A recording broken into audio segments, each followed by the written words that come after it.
Look out below! Who's that? That's my good friend, Abbas ibn Farnas, who gazed up to the heavens, passionate in his belief that man could fly. Whoa. Indeed, he dared to dream about flying 1,000 years before the Wright brothers. Do you know you all take your jet-setting holidays for granted, so it only seems fair to remember Abbas ibn Farnas.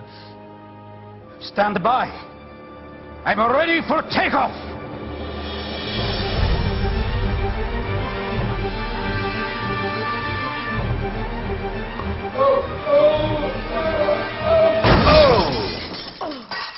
He did forget one thing, though. A tail, useful for landing. My back. Is there a doctor in the house? Did someone call? Ah, my old friend, why don't you introduce yourself to my young guests? I am Abul Qasim al-Zahrawi. Many call me the father of surgery. Did you actually do surgery back then? Of course we did. In fact, many of the surgical tools that I invented are still used in your modern hospitals. Excuse me, a patient needs my attention. Scalpel? I think I may need some stitches. In that case, I'll use catgut. Catgut? From the gut of animals. Perfect for stitching up internal wounds. Your surgeons are still using it today. Sorry, mustache.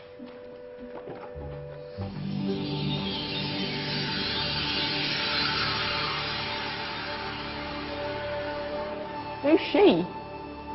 That's Maryam al-Astrolabi, one of the many brilliant women of her time. She made sophisticated astrolabes. What? Astrolabes. They show the sky and the stars on a small flat plate you can hold in your hand. Think of them as ancient calculating or timekeeping devices. Today you have your watch, your compass, satellite navigation, helping people and explorers travel the world. Science at its brilliant best. And all these things were developed during the Golden Ages. And that's just the tip of the iceberg. There were thousands of other inventions covering all areas of life, and in the years that followed, their influence spread across the whole of medieval Europe. So you see, it wasn't so dark after all. What about you? Me? What did you invent? Well, I don't want to be big-headed, but I made some groundbreaking advances in engineering. I suppose my most significant discovery converted rotary motion into linear motion using a crank and connecting rod. It's essential in pumps and engines. In fact, I've no idea how the Industrial Revolution could have happened hundreds of years later without such a device. Not that I ever get the credit I deserve. But my crowning glory was my amazing time-telling machine, my legendary elephant clock.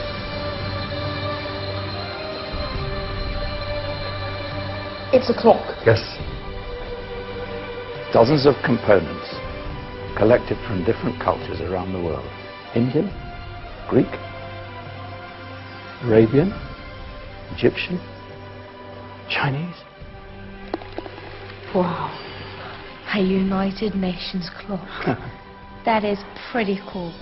Does it actually tell the time? Well, yes, of course. If it wasn't for me, thousands of people would be late for everything. Speaking of time, we better get you back. And remember, spread the word.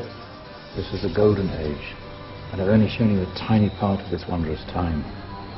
There are countless other scientists and inventions directly connected to your modern world. You're just going to have to find out for yourselves.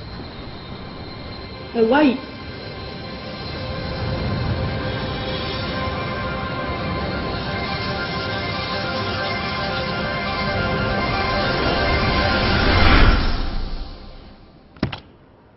Whoa. Did you? Yeah. That wasn't quite so boring. Come on, we're gonna be late.